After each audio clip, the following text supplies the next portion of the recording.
Hello everyone. आज जो हम टॉपिक ले रहे हैं वो ले रहे हैं active voice and passive voice. I think आवाज़ मेरी ठीक आ रही होगी। ये जो टॉपिक है वो आपके जो राजस्थान एलडीसी एग्ज़ाम है उसके पॉइंट ऑफ व्यू से बहुत इंपॉर्टेंट है।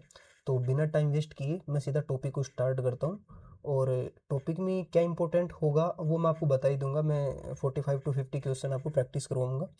इसके अलावा आपको जो ध्यान रखने की चीज़ ये है कि जो पहले कॉन्सेप्ट बताऊं, बिल्कुल एक्टिव पैसिव का कोई बहुत बड़ा कॉन्सेप्ट नहीं है, बिल्कुल सिंपल सा और बहुत ही लॉजिकल कॉन्सेप्ट है, समझना। उसके बाद में क्वेश्चन प्रैक्टिस करते हैं, ठीक है। मैं चलता हूँ एक ब्लैंक स्लाइड के ऊपर। अब देखते हैं। देखो एक्टिव वॉइस और पैसिव वॉइस होता क्या है। सबसे पहले तो देखो, एक्टिव वॉइस और पैसिव वॉइस जो है वो किसी सेंटेंस को बोलने का एक तरीका है। दो तरीके से हम एक बात को दो तरीके से कह सकते हैं, आप समझना। मैं एक काम करवा रहा हूँ कि रोहित खेल रहा है या रोहित क्रिकेट खेल रहा है। मैंने एक बात बोली ना, रोहित क्रिकेट खेल रहा है। इसी बात को अगर मैं ऐसे कहता हूँ कि क्रिकेट को रोहित के द्वारा खेला जा रहा है, दोनों बातों में खेला जा रहा है क्रिकेट ही, यानी कि जो एक्शन हो रहा है वो क्रिकेट के ऊपर हो रहा है, यानी कि क्रिकेट जो गेम है उसको प्ले किया जा रहा है, उसको खेला जा रहा है, ठीक है। लेकिन दोनों में फर्क क्या है।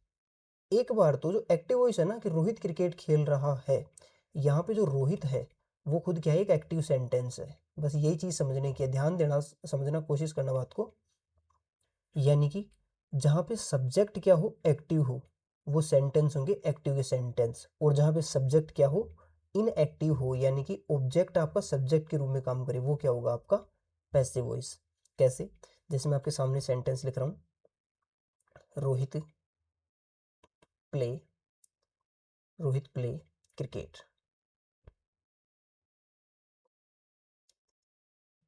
मैंने सेंटेंस लिखा कि रोहित प्ले क्रिकेट। अब इसी सेंटेंस को, ये सेंटेंस मैंने लिख दिया, इसी सेंटेंस को अगर मैं ऐसे लिखता हूं कि क्रिकेट क्रिकेट रोहित, ठीक है। तो अब जब हम इस सेंटेंस को देखते हैं तो बात है दोनों सेंटेंस के अंदर एक ही हो रही है, सेंटेंस का दोनों का सेंस एक ही है। फिर फर्क क्या है। फर्क है तो केवल और केवल कहने का। कैसे कि ये जो आपका सेंटेंस है ना, ये किसका, आपका एक्टिव वॉइस का सेंटेंस। और दूसरा जो आपका दिया हुआ है ये कैसा, आपका पैसिव वॉइस का सेंटेंस। कैसे समझे, ऐसे समझो कि यहाँ पे रोहित, सॉरी मैंने यहाँ पे प्ले किया, प्ले जाएगा, रोहित प्लेज, क्योंकि सिंगुलर सब्जेक्ट है ना। तो रोहित प्लेज क्रिकेट, और मैंने बोला cricket is played by Rohit. तो दोनों में फर्क क्या है, दोनों में फर्क यही है कि यहाँ पे जो सेंटेंस है वो एक्टिव का सेंटेंस है। यहाँ पे खुद जो एक्टिव क्यों कह रहा हूँ मैं इसको, क्यों, क्योंकि यहाँ पे जो क्रिकेट खेलने का काम करने वाला जो सब्जेक्ट है रोहित, वो खुद सब्जेक्ट के रूप में है। समझ रहे हो बात को। और यहाँ पे आप देखोगे कि यहाँ पे सब्जेक्ट का रोल कौन निभा रहा है, ऑब्जेक्ट। आप देख रहे हो कि यहाँ पे जो ऊपर क्या था, ऑब्जेक्ट था क्रिकेट, वो यहाँ पे क्या बन के आ गया, सब्जेक्ट बन के आ गया। बस यही पैसिव होता है। नेक्स्ट स्लाइड लेता हूँ और अब मैं बताता हूँ आपको बेसिकली रूल होता क्या है। आप अगर देखेंगे तो आपके जो एक्टिव वॉइस का सेंटेंस होता है, एक्टिव वॉइस के जो भी सेंटेंस होंगे उनका बेसिक स्ट्रक्चर क्या होता है, ध्यान देना। तो एक्टिव वॉइस का सेंटेंस होगा, उसमें सबसे पहले सब्जेक्ट होगा, ठीक है। और सब्जेक्ट के बाद में उसमें सब्जेक्ट प्लस उसमें वर्ब होगी। वर्ब डिपेंड करती है कौन सी आएगी, मैं इसको वर्ब को वी से डिनोट कर रहा हूँ। इसके बाद में इसमें होगा सब्जेक्ट वर्ब, और उसके बाद में क्या होगा, ऑब्जेक्ट, ऑब्जेक्ट होगा, ठीक है। और पैसिव का क्या रोल हो जाता है, पैसिव वॉइस का, पैसिव वॉइस में ऐसा होता है, किससे होती है, ऑब्जेक्ट से। स्टार्टिंग में क्या आ जाएगा, ऑब्जेक्ट आ जाएगा, उसके बाद में क्या लग जाएगा, वी की थर्ड फॉर्म, यानी कि वर्ब की थर्ड फॉर्म होती है। ये इसका बेसिक स्ट्रक्चर मैं बता रहा हूँ। और उसके बाद में क्या जाएगा, जनरल सेंस में क्या लगाते हैं हम, हर बार जरूरी नहीं बाई लगे, लेकिन बाई। और उसके बाद में क्या आ जाता है, सब्जेक्ट। ये बेसिक स्ट्रक्चर होता है इनका, ठीक है। सो अभी मैं जो आपको एग्जांपल दिया था वो इसी बेसिस पर था कि एक्टिव वॉइस में क्या होगा, सबसे पहले सब्जेक्ट होगा, उसके बाद वर्ब, उसके बाद ऑब्जेक्ट। और पैसिव वॉइस में क्या होने वाला है, ऑब्जेक्ट, विथर्ड, बाई और सब्जेक्ट। अब हम देखते हैं कि कैसे कैसे क्वेश्चन क्या बनते हैं इनके अंदर। और इनको सीधे एग्जाम्पल के थ्रू हम लेते हैं, सीधे क्वेश्चन प्रैक्टिस करते हैं, उससे ज़्यादा अपने को समझ में आएगा। ठीक है, सो देखो फर्स्ट क्वेश्चन क्या करे, change into passive voice. The teacher teaches English, सीधे क्वेश्चन के ऊपर आओ। द टीचर टीचेज इंग्लिश, देखो यहाँ पे सब्जेक्ट पकड़ो आप, सबसे पहले सब्जेक्ट क्या है, द टीचर। अब आपको टेंस पकड़ना है, टेंस कौन है, टीचेज, टीचेज है ना। अब आप मेरे को एक बात बताओ, इसमें टेंस कौन सा है, आपको टेंस पकड़ में आना चाहिए बस। अगर आप टेंस पकड़ गए ना तो बनाना बहुत ही आसान है। देखना कैसे, आपको क्या करना है, सबसे पहले टेंस पकड़ना है। तो मैंने देखा कि टीचेज ऐसे ऐसे लग रहा है, यानी कि आपका कौन सा टेंस है यहाँ पे, प्रेजेंट इंडेफिनेट। अब प्रेजेंट इंडेफिनेट है तो मेरे को एक बात बताओ, प्रेजेंट इंडेफिनेट है तो ये किस में चेंज होगा, इजेमार लगेगा। पैसिव वॉइस बनाएगा तो क्या क्या होगा, इजेमार होगा। यहाँ पे टीचेज, क्या टीचेज, क्या का जवाब क्या रहा आपका, इंग्लिश। तो इंग्लिश क्या हो गया आपका, ऑब्जेक्ट। तो यानी कि ऑब्जेक्ट का क्या बनना है, सबसे पहले उधर जाके सब्जेक्ट पैसिव वॉइस में। तो सबसे पहले कैसे स्टार्ट होगा, इंग्लिश से। सबसे पहले हम लिखेंगे इंग्लिश। तो अब देखो सीधे इसी में देखो ना, एग्जाम्पल में इंग्लिश इंग्लिश इंग्लिश तीनों जगह, चारों जगह है। अब एक बात बताओ मेरे को, अगर टीचेज है तो मैंने बोला ना इज एम आर यूज होगा, अब इंग्लिश के साथ इज यूज होगा, एम यूज होगा, आर होगा। तो इंग्लिश के साथ तो इज ही आएगा। वोजवर ये तो काट ही दो, यानी कि कौन सा ऑप्शन करेक्ट दिख रहा है, पहला ऑप्शन। कैसे, इंग्लिश इज। और मैन वर्ब की हमेशा कौन सी फॉर्म लगती है, थर्ड फॉर्म। मैन वर्ब की कौन सी फॉर्म लगती है, थर्ड फॉर्म लगती है। उसके बाद में बाई, और उसके बाद में द टीचर, यानी कि मैंने बोला था ना जो सब्जेक्ट होगा वो इधर आके बाई लग के ऑब्जेक्ट। अब इसको यहाँ पे आप सब्जेक्ट नहीं कह सकते, ये एक ऑब्जेक्ट बन चुका है। क्यों, ये इसलिए भी क्योंकि बाई क्या होता है, एक प्रीपोजिशन, और प्रीपोजिशन के बाद में हमेशा एक ऑब्जेक्टिव केस आता है, इसलिए कौन सा ऑप्शन सही है, ए ऑप्शन ठीक है। अभी ये आपका फर्स्ट क्वेश्चन हुआ, बाकी आप जैसे जैसे आगे क्वेश्चन प्रैक्टिस करेंगे आपको समझ में आ जाएगा, धीरे धीरे प्रैक्टिस से सारी चीजें होती हैं। ठीक है, अगला क्वेश्चन देखो, सी राइट्स अ लेटर। अब फिर से हमें दिख रहा है कि राइट्स आ रहा है, यानी कि फिर से प्रेजेंट इंडेफिनेट है, और प्रेजेंट इंडेफिनेट है तो फिर से हेल्पिंग वर्ब किसकी लगेगी इसमें, कॉन्टिन्यूस वाली, यानी कि प्रेजेंट कॉन्टिन्यूस वाली। तो अब देखो सी राइट्स ए लेटर, तो ए लेटर स्टार्ट में सब में है, राइट्स का राइट्स तो होगा नहीं, तो ये ऑप्शन गलत हो गया। यहाँ पे हैज नहीं, हैज में थोड़ी कन्वर्ट होगा, तो क्या आ जाएगा, a letter is written by her. ठीक है, अगला देखो, the work was completed by Ram. अब की बार क्या कह रहा है कि एक्टिव वॉइस में चेंज करवा रहा है। अब मुझे कैसे पता चला कि ऑलरेडी ये पैसिव के अंदर है? हालांकि यहाँ पे लिख के दे रखा है कि चेंज इनटू एक्टिव वॉइस, अगर नहीं भी देता ना तो कॉमन सेंस की बात है, हम पता कर सकते हैं। कैसे पता करेंगे, देखो, द वर्क वॉज कंप्लीटेड। मेरे को एक बात बताओ, वॉजवर के बाद में तो आईएनजी फॉर्म आती है ना, अब यहाँ पे तो आईएनजी फॉर्म नहीं है, तो क्या है, यहाँ तो वी थर्ड आ रही है। और अगर वी थर्ड आ रहे हैं तो एक बात समझ जाओ कि अगर वोजवर इजेमार वोजवर इनके बाद में अगर मैन वर्ब की थर्ड फॉर्म आ रही है तो जरूर ही वो सेंटेंस क्या है, पैसिव वॉइस का सेंटेंस है। और अगर पैसिव वॉइस का है तो इसको किस में चेंज करेंगे, हम एक्टिव वॉइस में चेंज करेंगे। तो अब देखो एक्टिव वॉइस में चेंज करने का क्या होगा, सबसे पहले बाई राम आ जाओ, इसी को सब्जेक्ट बनाओ, तो सबसे पहले आएगा राम। उसके बाद में अब यहाँ पे ये देखो कि द वर्क वोज, यानी कि वोज किसकी है, पास्ट कॉन्टिन्यूस की, यानी कि ये जरूर पास्ट इंडेफिनेट का चेंज हुआ होगा। तो राम, अब पास्ट को इंडेफिनेट का देखना कौन सा होता है, क्या ये पास्ट इंडेफिनेट है, हाँ है। क्या ये है, नहीं है, तो प्रेजेंट इंडेफिनेट है। क्या ये है, नहीं है, ये भी नहीं है। इसका मतलब कौन सा ऑप्शन करेक्ट है, फर्स्ट ऑप्शन करेक्ट है। ठीक है, उसके बाद में देखो क्वेश्चन नंबर 4। क्वेश्चन नंबर 4 क्या कह रहा है, ये क्वेश्चन कहाँ गए, हाँ क्वेश्चन नंबर 4 कह रहा है कि change into passive voice, they play cricket. फिर से आपका प्रेजेंट इंडेफिनेट है, प्ले दिख रहा है ना। अब प्ले दिख रहा है तो सीधी सी बात है किस में जाएगा, प्रेजेंट कॉन्टिन्यूस वाली हेल्पिंग वर्ब में, यानी कि क्रिकेट इज प्लेड बाई, और दे का क्या हो जाएगा, देम। आप एक चीज ध्यान रखना, ये जो चेंज होते हैं ना, केस किस हिसाब से चेंज होते हैं, सब्जेक्टिव केस जब ऑब्जेक्टिव बन तो ऑब्जेक्ट की फॉर्म में होगा। अब दे का दे ही नहीं लिख सकते यहाँ पे, यहाँ पे हम कहने को तो दे का दे कर सकते हैं, लेकिन यहाँ पे लिख नहीं सकते ना ऐसे, क्योंकि हमें क्या चाहिए, हमें अल्टीमेटली प्रीपोजिशन के बाद में ऑब्जेक्टिव केस चाहिए होता है, और दे का ऑब्जेक्टिव केस देम होता है। ठीक है, इसलिए हम बाई के बाद में क्या लगाएंगे, देम। तो cricket is played by them, इसलिए इसमें ऑप्शन नंबर ए करेक्ट हो जाएगा। क्वेश्चन नंबर 5 कहाँ गया, नहीं लगाया शायद। ठीक है, क्वेश्चन नंबर 6 देखो, ये कह रहा है कि she is reading a book. She is reading, अब की बार देखो कि प्रेजेंट कॉन्टिन्यूस आ गया, और अगर प्रेजेंट कॉन्टिन्यूस आ गया तो मेरे को एक बात बताओ किस में चेंज होता है, प्रेजेंट कॉन्टिन्यूस में रहता है। बस फर्क ये है कि इसमें बीइंग यूज हो जाएगा, क्या यूज हो जाएगा, बीइंग। तो देखते हैं, ए book is being red by her. ठीक है, पहला ही ऑप्शन मेरे को तो सही मिल गया, बाकी और भी ऑप्शन देखते हैं। ए बुक वोज, नहीं भाई वोज में क्यों जाएगा। एक चीज ध्यान रखना, एक्टिव वॉइस पैसिव वॉइस के अंदर है ना, एक्टिव से पैसिव बनाते टाइम या पैसिव से एक्टिव बनाते टाइम कभी भी टेंस चेंज नहीं होता है। ठीक है। लेकिन नरेशन में टेंस चेंज होता है, ये चीज ध्यान रखने की है। ए बुक हैज, ठीक है कि हैज टेंस से चेंज नहीं हो रहा है, प्रेजेंट ये, लेकिन हैज में थोड़ी चला जाएगा। उसके बाद में है a book is read by herning, is के बाद में बीइंग लगेगा क्योंकि ऑलरेडी ये किसमें, कॉन्टिन्यूस में। और कॉन्टिन्यूस का रूल ये कहता है कि जब एक्टिव का सेंटेंस कॉन्टिन्यूस में हो, चाहे वो प्रेजेंट का हो चाहे पास्ट का कॉन्टिन्यूस हो, हमेशा उसमें क्या लगता है, बीइंग लग के, BEING लग के क्या बनता है आपका, पैसिव वॉइस बनता है। ये चीज ध्यान रखने की है, ठीक है।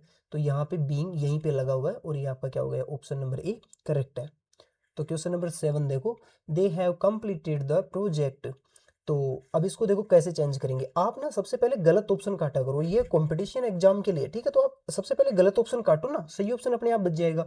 तो दे हैव कंप्लीटेड, आप पहली बात तो प्रेजेंट टेंस के अलावा जो भी दिख रहे हैं उनको काट दो, हैड काट दो, क्यों, चाहिए ही नहीं ना, तो ऑप्शन कट ही जाएगा। इज वोज को काट दो। अब आप देखो कि हैज हैव किस में चेंज होता है, हमेशा अगले वाले में चेंज होता है। जैसे डूडज किस में चेंज होता है, इजएमआर में, यानी कि प्रेजेंट इंडेफिनिट प्रेजेंट कॉन्टिन्यूस में। प्रेजेंट कॉन्टिन्यूस में रहता है, बस बीइंग लग जाता है। और प्रेजेंट परफेक्ट किसकी लेता है, हेल्पिंग और पैसिव में, प्रेजेंट परफेक्ट कॉन्टिन्यूस की। तो हैज हैव किस में जाएगा, हैज बीन और हैव बीन में। तो यहाँ पे हैव दिख रहा है, तो अब इसमें किसमें, बीन आना चाहिए। बताओ बीन कहीं भी आ रहा है कि नहीं आ रहा है, एकमात्र यहाँ पे आ रहा है और यहाँ पे आ रहा है, मतलब कौन सा ऑप्शन करेक्ट है आपका, ए ऑप्शन। हालांकि इसको पूरा बनाने का एक मेथड है, ऐसे ही नहीं हो गया, मैं आपको बताता हूँ। देखो कैसे, देखो कैसे बन रहा है। यहाँ पे कईयों को तो ये भी दिक्कत होगी कि यहाँ पे हैव था तो फिर हैव बीन आना चाहिए था, यहाँ पे हैज क्यों हो गया। इसके पीछे का रीजन है, सुनो। देखो यहाँ पे सब्जेक्ट क्या है, दे, प्लूरल है, और प्लूरल के हिसाब से सब्जेक्ट वर्ब एग्रीमेंट के अनुसार प्लूरल सब्जेक्ट के साथ प्लूरल वर्ब आएगी, इसलिए हैव आया, ठीक है। अब देखो जब मैं इसका पैसिव बनाता हूँ, इसी का मैं क्या बना रहा हूँ, पैसिव बनाता हूँ। तो देखो पैसिव कैसे बनेगा, द प्रोजेक्ट, देखो यहीं पे लिखा हो ना द प्रोजेक्ट, मैं अलग से क्यों लिखता हूँ, द प्रोजेक्ट आपका सब्जेक्ट हो गया ना। अब द प्रोजेक्ट बताओ सिंगुलर है या प्लूरल है, सिंगुलर है ना। अगर सिंगुलर है तो इसके साथ हैज बीन आना चाहिए या हैव बीन आना चाहिए, कॉमन सेंस की बात है, हैज बीन आना चाहिए। इसलिए यहाँ पे क्या लग रहा है, हैज लग रहा है ना कि हैव। ऊपर की एकदम डिट्टो कॉपी नहीं उतारते, थोड़ा सा कॉमन सेंस भी लगाते हैं, क्योंकि अब सब्जेक्ट यहाँ पे द प्रोजेक्ट है और अब प्रोजेक्ट के अनुसार आएगा, हैज आएगा हैव आएगा। तो द प्रोजेक्ट तो सिंगुलर है और सिंगुलर है तो फिर क्या लगाएंगे हम, हैज लगाएंगे, ध्यान देने की बात है। उसके बाद में बीन, ये तो हम समझ रहे हैं कि फोर्थ नंबर में जा रहा है, हैज हैव किस में जाता है, हैज बीन हैव बीन में। और कंप्लीटेड मैंने बोला था वर्ब की हमेशा कौन सी फॉर्म आएगी, थर्ड फॉर्म आएगी, बाई। और फिर से देखो देखा क्या बन गया, देन, इसलिए ऑप्शन नंबर ए करेक्ट है। क्वेश्चन नंबर 8 तो देखो, ये कह रहा है कि द मैच वॉज वोन बाय आवर टीम। तो क्या कह रहा है, द मैच वॉज वोन, ये तो मुझे दिख रहा है कि तो पैसिव ऑलरेडी, इसको तो एक्टिव में बनाना होगा। हाँ देखो यहाँ पे लिखा हुआ भी है, एक्टिव में बनाना होगा। कैसे पता चला मेरे को कि ऑलरेडी पैसिव है, ये इसलिए पता चला क्योंकि द मैच वोज, फिर से मुझे पता चल रहा है कि वोज के बाद में तो आईएनजी आना चाहिए था। अगर एक्टिव का होता तो वोज के बाद में क्या आता, आईएनजी। लेकिन ये तो क्या आ रहा है यहाँ पे, मैन वर्ब की थर्ड फॉर्म आ रही है, यानी कि मैन वर्ब की थर्ड फॉर्म अगर वोज के बाद आ रही है, इसका मतलब सेंटेंस किसका है, पैसिव वॉइस का सेंटेंस है। इसका मतलब इसको किस में कन्वर्ट करना है, एक्टिव वॉइस में। सो द मैच वॉज वोन बाय आवर टीम। तो जैसे ही हम एक्टिव वॉइस में जाएंगे, सबसे पहले आप यहीं से पकड़ना शुरू करो, लास्ट में से। तो मैंने पकड़ा आवर टीम, आवर टीम को सब्जेक्ट बनाओ, ले जाके इधर, आवर टीम सब्जेक्ट बन गई। इसके बाद में मैंने देखा कि टेंस कौन सा है, पास्ट टेंस, तो यानी कि पास्ट की बात रहेगी। तो आप प्रेजेंट वाले और फ्यूचर वाले कुछ भी ऐसा दिखे तो उनको काट दो, तो ये तो कट गए। अब पास्ट में रहे आपका डी ऑप्शन और ए ऑप्शन। अरे मेरे को एक बात बताओ, वोज पास्ट का दूसरा टेंस होता है ना, वोज वर्ब पास्ट कॉन्टिन्यूस, यानी कि पास्ट कॉन्टिन्यूस कब बनता है पैसिव में, पास्ट इंडेफिनेट को लेके बनता है। तो पास्ट इंडेफिनेट कौन सा आपका, ये रहा, इसी का तो बना होगा, आप देख लो ना। Our team won the match, won second form, second form किस में आती है, ओनली पास्ट इंडेफिनेट में, ठीक है। क्वेश्चन नंबर 9 देखो, क्वेश्चन नंबर 9 कह रहा है कि the police arrested the thief, the police arrested the thief. तो द थीफ, अब देखो फिर से यहाँ पे कौन सा टेंस आ रहा है, सीधे सेकंड फॉर्म आ रही है। अगर सेकंड फॉर्म आ रही है मतलब कि पास्ट कॉन्टिन्यूस में कन्वर्ट होगा, यानी कि पास्ट इंडेफिनेट आ रहा है और पास्ट इंडेफिनेट किस में जाएगा, पास्ट कॉन्टिन्यूस में। अगर पास्ट कॉन्टिन्यूस में जाएगा तो देखो क्या आएगा, द थीप वॉज। अब थीव्स तो नहीं है ना, प्लूरल नहीं है ना, वरना मैं वर लगा देता, लेकिन द थीफ वॉज अरेस्टेड। अब देखो द थीफ वॉज अरेस्टेड कहाँ पे है, the thief was arrested, the thief is, ये तो गलत हो गया, हैज है, गलत हो गया। फोर्थ ऑप्शन अपने को दिख नहीं रहा, ऑप्शन कौन सा हो जाएगा आपका सही, A option, the thief was arrested. इतना तभी अगर इसको लिखा जाता ना, एक चीज ध्यान रखना, इतना तभी अगर लिखा जाता ना तो ये करेक्ट था। क्योंकि थीव को ना, बेसिक कॉमन सेंस की बात होती है कि थीव को किसके द्वारा अरेस्ट किया जाता है, पुलिस के द्वारा। तो हालांकि यहाँ पे दे रखा पुलिस, इसको पुलिश ना पढ़ के हम इसको पलिश पढ़ेंगे, that will I think good pronunciation for it. ठीक है, तो आप इसको गूगल पे एक बार सर्च करके देखना, इसका जो प्रोनाउंसिएशन वो पलिश होता है, ना कि पुलिस। ठीक है, सो अब हम क्वेश्चन लेते हैं अगला, क्वेश्चन नंबर 11। क्वेश्चन नंबर 11 कह रहा है कि I can solve this problem. So I can solve this problem, basically इसका भी ऐसे ही बन जाएगा, I can solve this problem. This problem ये आपका क्या है, ऑब्जेक्ट है, ऑब्जेक्ट का सबसे पहले सब्जेक्ट बनाओ। जैसे मैं ऑब्जेक्ट का सब्जेक्ट बनाने गया, दिस प्रॉब्लम सब जगह है। आई कैन, तो कैन का कैन तो आएगा ही ना, कैन तो कहीं नहीं जाएगा, दिस प्रॉब्लम कैन, कैन का कैन आ गया। अब देखो समस्या यहाँ पे है कि कैन यहाँ भी है, यहाँ भी है, कैन सोल्व करें, कैन सोल्व करें या फिर कैन बी सोल्व करें, ये समस्या वाली बात है। तो ध्यान रखना एक बात का कि जो मॉडल होते हैं ना, जो मॉडल होते हैं इनके बाद में, मॉडल्स के बाद में क्या होता है, मॉडल हमेशा अपने साथ कौन सी फॉर्म लेते हैं, बेस फॉर्म लेते हैं, हमेशा V1 लेते हैं, हमेशा क्या लेते हैं V1। और V1 लेंगे तो V1 यहाँ पे सोल्व तो V1 है नहीं, ये तो सेकंड फॉर्म और थर्ड फॉर्म है। इसका मतलब कैन के बाद में क्या लगना जरूरी है, बी, यानी कि बेस फॉर्म लगना जरूरी है। बी खुद एक वर्ब होती है ना, तो कैन बी सोल्व बाई मी, ये बनेगा। मी कहाँ से आया, आई का, आई का एक सब्जेक्टिव केस, और सब्जेक्टिव केस का ऑब्जेक्टिव क्या बन रहा है, मी। ठीक है, तो यहाँ पे इज और ये तो गलत हो ही गए थे ना, इसलिए आपका ऑप्शन कौन सा, ए ऑप्शन करेक्ट है। उसके बाद में देखो someone has stolen my bag. Someone has stolen, मेरे को दिख रहा है कि प्रेजेंट परफेक्ट का है, और प्रेजेंट परफेक्ट किस में जाएगा, प्रेजेंट परफेक्ट कॉन्टिन्यूस में। और प्रेजेंट परफेक्ट अगर कॉन्टिन्यूस में जाएगा तो someone has stolen my bag, तो मैं सबसे पहले पकड़ूंगा माय बैग को, क्योंकि इसी का मुझे सब्जेक्ट बनाना है। तो माय बैग, अब बताओ हैज बीन या हैव बीन। अब ये मत कहना कि हैज था इसलिए हम हैज बीन लगा रहे हैं, नहीं, यहाँ पे हैज था समवन के हिसाब से, क्योंकि समवन भी एक सिंगुलर सब्जेक्ट होता है। तो अब हम लगाएंगे माई बैग के अकॉर्डिंग, और माई बैग क्या एक सिंगुलर सब्जेक्ट, और सिंगुलर सब्जेक्ट तो इसके साथ क्या आएगा, हैज बीन। तो यहाँ पे हैज बीन तो एक ही ऑप्शन में दिख रहा है, बिना सोचे समझे ए ऑप्शन लगा दो, लेकिन फिर भी हम चीजों को सीखने के लिए देखते हैं। My bag has been stolen, अब बाई समवन नहीं करते, क्योंकि अगर समवन ऑलरेडी एक हिडन सब्जेक्ट, एक ऐसा सब्जेक्ट है जिसके बारे में हम जानते नहीं, समवन कोई है जिसके बारे में जानते नहीं, तो बाई लगा के उसको फिर से डिटरमाइन करने की कोई जरूरत नहीं है, इसलिए my bag has been stolen. उसके बाद में देखो the road is being repaired by workers. अब मेरे को तो देखते ही पता चल गया कि ये जो सेंटेंस है ऑलरेडी पैसिव वॉइस का सेंटेंस है। कैसे पता चला, मुझे ऐसे पता चला कि इज, और इज के बाद में बीइंग, और बीइंग के बाद में वर्ब की थर्ड फॉर्म। ऐसा केस तो कहाँ पे आता है, पैसिव वॉइस के अंदर। अब अगर पैसिव वॉइस में है तो इसका तो क्या बनाना है, एक्टिव वॉइस। और एक्टिव वॉइस कैसे बनेगा इसका, अब देखो, तब तक के लिए एक मिनट रुको, मैं चेक कर लेता हूँ वॉइस आ रही है या नहीं आ रही। हेलो हेलो, हाँ प्रॉपर है, ठीक है। हाँ, तो the road is being repaired by workers, यानी कि इसका तो एक्टिव वॉइस बनना है। अब एक्टिव वॉइस कहाँ से बनेगा, मैं कह रहा हूँ आप लास्ट में से उठाओ, बाई के बाद में जो उसको उठाओ और उसको सब्जेक्ट बनाओ। बाई के बाद में है वर्कर्स, तो वर्कर्स। अब ये देखो कि इज बीइंग आ रहा है ना, अरे इज बीइंग, बीइंग तो कब लगता है, जब प्रेजेंट कॉन्टिन्यूस का ही पैसिव वॉइस बनाना हो। तो यानी कि कोई ना कोई प्रेजेंट कॉन्टिन्यूस के सेंटेंस का ही पैसिव बना है, तो हमें प्रेजेंट कॉन्टिन्यूस का सेंटेंस देखना है। तो वर्कर्स वाले देखो, ये सारे वर्कर्स वाले हैं, इनमें देखो हैव नहीं, काट दो, हैव का तो कोई मतलब नहीं है, हमें तो प्रेजेंट कॉन्टिन्यूस देखना है, हमें तो प्रेजेंट कॉन्टिन्यूस देखना है, हमें तो प्रेजेंट कॉन्टिन्यूस देखना है। तो एक ही ऑप्शन में था, ऑप्शन बड़े आसान दिए हैं, तो कोई समस्या वाली बात ही नहीं थी। अभी जैसे ऐसे दे देता, चलो एक ऑप्शन और होता, workers is repairing the road, तो आप कौन से को सही करते, आप इसी को सही करते। क्यों, क्योंकि वर्कर्स प्लूरल, और प्लूरल के साथ आर आएगा ना कि इज आएगा। ठीक है, अब यहाँ पे ये मत देख लेना कि यहाँ पे इज था तो यहाँ पे भी इज चिपका दे, ऐसा नहीं होता है।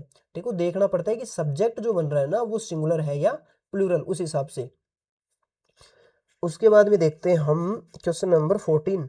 तो क्वेश्चन नंबर 14 कह रहे हैं कि they will announce the result tomorrow, they will announce the result tomorrow. अब देखो इसको कैसे चेंज करेंगे, सिंपल सा है। मैंने कहा कि आप एक चीज ध्यान रखो, पहला किस में जाता है, पहला किस में जाता है, दूसरे में। मेरे पहला दूसरे से क्या मतलब, आप समझ रहे हो क्या, पहला दूसरा से ये मतलब है कि प्रेजेंट इंडेफिनेट किस में जाएगा, प्रेजेंट कॉन्टिन्यूस में, या पास्ट इंडेफिनेट किस में जाएगा, पास्ट कॉन्टिन्यूस में। ऐसे ही प्रेजेंट परफेक्ट किस में जाएगा, तीसरा किस में जाता है, चौथे में। तीसरा किस में जाता है, चौथे में। ये चीज ध्यान रखने की है। तीसरा बोले तो प्रेजेंट परफेक्ट हो चाहे पास्ट परफेक्ट हो, तो प्रेजेंट परफेक्ट किस में जाता है, पास्ट, प्रेजेंट परफेक्ट जाता है प्रेजेंट परफेक्ट कॉन्टिन्यूस में, यानी कि हैज का क्या बनता है पैसिव में, हैज बीन, हैव बीन। और ऐसे ही हैड का क्या बनता है, हैड बीन, यानी कि पास्ट परफेक्ट किस में जाता है आपका, पास्ट परफेक्ट कॉन्टिन्यूस में। सेम ऐसे ही फ्यूचर की बात करेंगे जब फ्यूचर के एग्जांपल आएंगे। फ्यूचर में थोड़ा सा बस एक चीज का फर्क होता है कि उसके कॉन्टिन्यूस का पैसिव वॉइस नहीं बनता, उसका रीजन भी बताएंगे। ठीक है, उससे पहले देखो अब कि they will announce the result tomorrow, देखो यहीं पे आ गया पैसिव वॉइस का, फ्यूचर का। तो दे विल अनाउंस वही बात है, विल देख के आप समझ गए कि कौन सा टेंस है। फ्यूचर इंडेफिनेट मैंने बोला था पहले को दूसरे में ले जाओ, तो बताओ अगर ये पहला है तो इसका दूसरा क्या होगा, दूसरा होगा इसका प्रेजेंट, सॉरी फ्यूचर कॉन्टिन्यूस। और फ्यूचर कॉन्टिन्यूस की हेल्पिंग ऑफ क्या होती है, विल बी और सेल बी। तो जहां पे विल बी सेल बी दिखेंगे उन ऑप्शन को हम कंसिडर करेंगे, बाकी को तो एकदम ऐसे नजरअंदाज कर देंगे जैसे जनता ने फिलहाल कांग्रेस को कर रखा है। ठीक है, तो अब देखो कैसे देखते हैं। The result will be announced tomorrow, will भी दिखा है, ठीक है कंसिडर करते हैं, बाकी बाद में देखेंगे। इज वोज हटा दो, इनको तो बिल्कुल हटा दो। ठीक है, तो अब हमारा option the result will be, ठीक है कि द रिजल्ट के साथ विल बी सेल तो आएगा नहीं, the result will be announced third form है क्या, हाँ हाँ थर्ड फॉर्म है, टुमारो का टुमारो आ गया। ठीक है, ये तो एडिशनल वर्ड था, यानी कि एक प्रकार से एक एडवर्बियल वर्ड है जिसको हम बोल सकते हैं कि एक टाइम एडवर्ब है टुमारो। ठीक है, तो ऑप्शन कौन सा करेक्ट हो जाएगा आपका, ऑप्शन नंबर ए करेक्ट हो जाएगा। उसके बाद में देखो she had finished the task, she had finished, अब हैड आ रहा है ना। अब मेरे को एक बात बताओ, मैंने बोला था हैड को आप देखो कि कौन से टेंस में है, पास्ट परफेक्ट में, और पास्ट परफेक्ट किस में चेंज होता है, यानी कि तीसरा है तो तीसरा किस में चेंज होता है, चौथे में। अभी मैंने पीछे बताया है कि पहला दूसरे में और तीसरा चौथे में, तो ये कौन सा तीसरा है। अभी जो आगे एग्जाम्पल है ना आपका क्वेश्चन नंबर 15 में, वो कौन सा है, तीसरा, सॉरी 16, अरे ये 15 नंबर ये क्वेश्चन ही गायब कर दिया। ठीक है, तो she had finished the task, तो अब थर्ड है तो ये फोर्थ में जाएगा, यानी कि हेड किस में जाएगा, हेड बीन के अंदर। तो फिनिश्ड द टास्क, आप टास्क को पकड़ो, सबसे पहले जो ऑब्जेक्ट है उसका सब्जेक्ट बनाओ, the task had been, has वाले को काट दो, वोज वाले को काट दो, इज वाले को काट दो, ए ऑप्शन करेक्ट हो जाएगा। ठीक है, सॉरी गलत जगह टिक लग गया, ए ऑप्शन करेक्ट है इसके अंदर। ठीक है, ये ऑप्शन करेक्ट है, ये तो क्या है गलत है, इसकी जगह गलत टिक हो गया। The letter has been posted by Mohan, ये तो देखते ही पता चल रहा है पैसिव और इसका तो एक्टिव बनाना है, क्योंकि हैज बीन के बाद में अगर आईएनजी आता तो समझ में आता है कि प्रेजेंट परफेक्ट कॉन्टिन्यूस का सेंटेंस होगा, लेकिन हैज बीन के बाद में हमें दिख रहा है कि हैज बीन के बाद में क्या आ रहा है, थर्ड फॉर्म आ रही है, और थर्ड फॉर्म आ रही है मतलब ये तो कौन सा है, पैसिव का सेंटेंस है, यानी कि इसका तो एक्टिव बनाना है। और एक्टिव बनाने के लिए वो बाई के बाद में जो भी है उसको उठा लो, यहाँ बाई के बाद में है मोहन, तो हमने मोहन को उठाया कि मोहन चलो तुम क्या बन जाओ, अब सब्जेक्ट बन जाओ, बहुत देर हो गई तुम्हें ऑब्जेक्ट बने हुए। तो जैसे मोहन को सब्जेक्ट बनाया, देखो सब्जेक्ट आ गया। और बताओ हैजबीन किसका बनता है, हैजबीन या हैवबीन किसका बनता है, हैज या हैव का, तो मोहन के साथ हैज या हैव लगेगा। तो बताओ यहाँ तो हैज या हैव नहीं है, यहाँ भी नहीं है, यहाँ भी नहीं है, एक ही ऑप्शन में है, इसलिए ऑप्शन ए क्या हो गया, करेक्ट। यहाँ पे आपको सीधा ऑप्शन एलिमिनेट करके जाना है ना। ठीक है, तो अगला देखो, people people speak English all over the world, तो देखो हाँ, तो आप एक चीज में कंफ्यूज मत होना कि ऑब्जेक्ट कैसे चूज करें जिसका हमें सब्जेक्ट बनाना है। हमेशा ना ऑब्जेक्ट वो होता है जो आपकी वर्ब का जवाब देता है। पीपल स्पीक, तो पीपल स्पीक क्या स्पीक करते हैं, इंग्लिश, इसका जवाब है, जो वर्ब का जवाब कौन दे रहा है, इंग्लिश दे रहा है ना, ऑल ओवर द वर्ल्ड थोड़ी दे रहा है। पीपल स्पीक करते हैं, क्या स्पीक करते हैं, इंग्लिश, ना कि all over the world speak करते हैं। ठीक है, तो इसलिए आपका सब्जेक्ट जो ऑब्जेक्ट होगा ना वो क्या है, इंग्लिश, इसलिए आपका जो ऑब्जेक्ट का सब्जेक्ट बनना वो किसका बनेगा, इंग्लिश का, तो इंग्लिश। उसके बाद में देखो इस सेंटेंस को आप गौर से देखो क्वेश्चन नंबर 18 के अंदर कि कौन से टेंस का सेंटेंस है। तो मुझे तो दिख रहा है कि यहाँ पे कोई हेल्पिंग ऑफ यूज नहीं हो रही। ठीक है, और यहाँ पे ना कोई स्पोक हो रहा है, यानी कि सेकंड फॉर्म भी नहीं आ रही। इसका मतलब ये तो कौन सा है, प्रेजेंट इंडेफिनेट। प्रेजेंट इंडेफिनेट में तो हेल्पिंग ऑफ नहीं आती ना उसके अफर्मेटिव सेंटेंस में। सो अगर ये प्रेजेंट इंडेफिनेट है तो किस में जाएगा, प्रेजेंट कॉन्टिन्यूस की हेल्पिंग ऑफ लेगा, यानी कि इज एम आर लेगा। अब देखता हूँ इंग्लिश के साथ ई जाएगी या एम आएगी या आर आएगी, वो तो आपको सोचना है। इंग्लिश के साथ तो ई जाती है, आर तो नहीं आ सकती ना। So English was has speaks, ये तो सब गलत हो गए, ऑप्शन नंबर ए इसका क्या हो जाएगा, करेक्ट, इंग्लिश इज। और देखो वर्ब की थर्ड फॉर्म, एक चीज आप हमेशा ध्यान रखना कि पैसिव वॉइस का जो भी सेंटेंस होता है ना, दुनिया में जितने भी पैसिव वॉइस के सेंटेंस बनते हैं ना, उनमें मैन वर्ब की हमेशा थर्ड फॉर्म ही यूज होती है। ठीक है, तो English is spoken all over the world, अब बाई पीपल करने की जरूरत नहीं है, क्यों, क्योंकि जहाँ पे सेल्फ अंडरस्टूड होता है ना वहाँ पे बाई लगा के हमें फिर से ऑब्जेक्ट जनरेट करने की, ऑब्जेक्ट लगाने की जरूरत नहीं है। क्यों? क्योंकि English is spoken all over the world, by people ही आएगा। भाई कोई जानवर तो बोलेंगे नहीं, लोगों के द्वारा ही बोली जाती होगी। इंग्लिश को कौन बोलता है? इंसान बोलता है। तो बाई पीपल फिर से करने की जरूरत है नहीं है, ये सेल्फ अंडरस्टूड होते हैं। उसके बाद में देखो, they are building a bridge, they are building, वो बना रहे हैं, क्या बना रहे हैं? A bridge. तो ए ब्रिज, उसके बाद में अब देखो यहाँ पे किस में है? प्रेजेंट कॉन्टिन्यूस में। और प्रेजेंट कॉन्टिन्यूस का किस में रहता है? प्रेजेंट कॉन्टिन्यूस में रहता है, बस एक बीइंग लग जाता है, मैंने अभी बताया था। तो ए ब्रिज इज आएगा, आर आएगा, समझ रहे हो आप? अब यहाँ पे आर था लेकिन यहाँ पे देखो इज हो गया, क्यों? क्योंकि यहाँ पे दे था, प्लूरल सब्जेक्ट के साथ प्लूरल वर्ब, और सिंगुलर सब्जेक्ट के साथ सिंगुलर वर्ब। तो ए ब्रिज इज, मैंने बोला था ना बीइंग लगाना उसके बाद में, a bridge is being built by them. देखो मैन वर्ब की थर्ड फॉर्म आ रही है, हमेशा ध्यान रखना पैसिव वॉइस में मैन वर्ब की थर्ड फॉर्म आती है, बाई देम। तो ऑप्शन नंबर ए इसका क्या हो जाएगा? करेक्ट हो जाएगा। उसके बाद में देखो question number 21, the doctor is examining the patient. तो देखो द डॉक्टर, अब यहाँ पे मेरे को एक बात बताओ, इज फिर से कौन सा टेंस आ रहा है? ये कॉन्टिन्यूस आ रहा है ना। अगर कॉन्टिन्यूस टेंस आ रहा है तो फिर कॉन्टिन्यूस में रहना है, बस बीइंग लग जाना है। तो आप ऑब्जेक्ट को उठा के सब्जेक्ट बना दो, ऑब्जेक्ट उठा के सब्जेक्ट बना दो। ऑब्जेक्ट क्या? द पेशेंट इज बीइंग, और कहीं के इज बीइंग नहीं है। ऑप्शन नंबर ए करेक्ट हो गया। उसके बाद में देखो passive of he open the door, he open the door. तो बताओ ओपन है ना द डोर, तो द डोर को उठाओ, द डोर।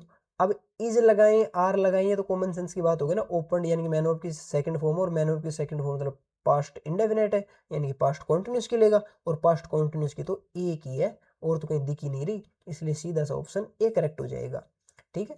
उसके बाद में है the homework was done by the students. ये तो पैसिव का सेंटेंस है, और पैसिव को पहचानने का एक तरीका ये भी तो है ना, ये आप देखो कि यहाँ पे बाई लग के ना, यहाँ पे बाई लग के क्या आ जाता है? आगे एक ऑब्जेक्ट आ जाता है, और बाई एक्टिव के सेंटेंस में थोड़ी लगता है। ठीक है। तो homework was done by the students, तो द स्टूडेंट्स, अब देखो द स्टूडेंट्स, काम क्या क्वेश्चन है? ऑप्शन एलिमिनेट करो। अब मेरे को एक बात बताओ, यहाँ पे मैन वर्ब क्या है? डन। तो डन की अपने को सेकंड फॉर्म चाहिए, क्योंकि वॉज डन किस में आता है? पास्ट कॉन्टिन्यूस में, यानी कि जरूर पास्ट इंडेफिनेट का बना होगा, और पास्ट इंडेफिनेट में सेकंड फॉर्म आती है। तो सेकंड फॉर्म क्या होगी इसकी? देखो इसकी फर्स्ट फॉर्म होती है डू, सेकंड फॉर्म होती है इसकी डिड, और इसकी थर्ड फॉर्म क्या हो जाएगी? थर्ड फॉर्म होती है इसकी डन। तो देखो यहाँ पे तो थर्ड फॉर्म आ रही है ना, यहाँ पे थर्ड फॉर्म आ रही है, लेकिन अपने को एक्टिव बनाने के लिए हमें क्या चाहिए? Second form. सेकंड फॉर्म क्या है इसकी? डिड। तो जहाँ पे भी डिड दिख जाए ना वही ऑप्शन सही है। हालांकि यहाँ पे ऑप्शन बड़े इजी इजी हैं, इसलिए यहाँ पे चूज करना आसान हो रहा है। ठीक है। तो ऑप्शन नंबर ए क्या हो जाएगा? यहाँ पे करेक्ट हो जाएगा। अगला देखो question number 24, she sings a song, वो एक सॉन्ग गाती है। A song is, a song is sung by her, A option correct हो जाएगा। इसमें तो सोचने की जरूरत नहीं है, वॉज और हैज ये सब कहाँ से हो जाएंगे। ठीक है। एक second,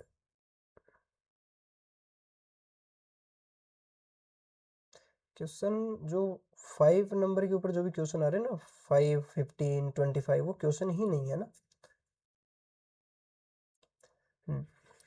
they had informed me, they had informed मी। तो देखो हेड का क्या हो जाएगा? Had been. हैड बीन जहाँ भी दिख रहा है ना वहाँ पे आ जाओ, ए के ऑप्शन में, ऑप्शन नंबर ए। तो ऑप्शन नंबर ए क्या हो जाएगा इसका? Correct, had been.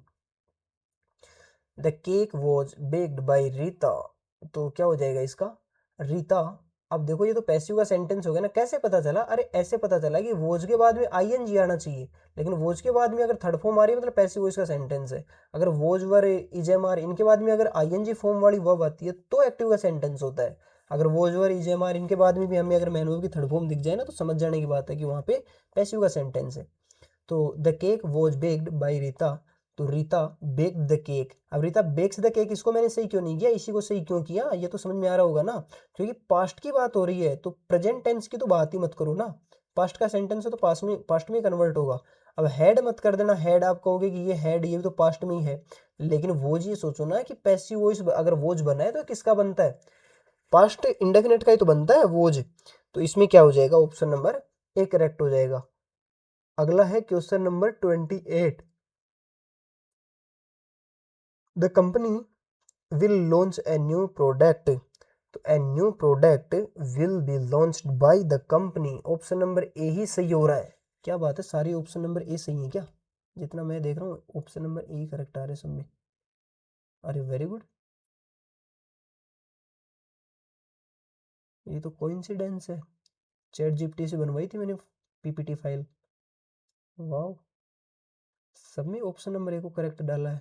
इतनी गलत बात कैसे कर सकता है ये। चलो कोई बात नहीं, अपने को तो सीखने से मतलब है। ठीक है, फिर तो इसमें भी अब तो देखने, अब तो समझ गए सभी, ऑप्शन नंबर ए ही करेक्ट आ रहा है सब में। सो क्वेश्चन नंबर 29 देखो, the manager has approved the proposal.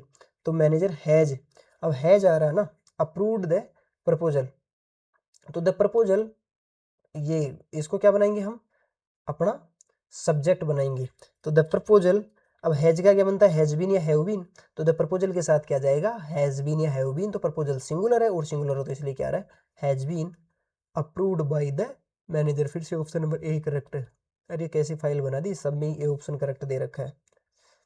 चलो कोई बात नहीं, तो आज की क्लास को हम इतना ही रखते हैं, बाकी करेंगे कल। बाय।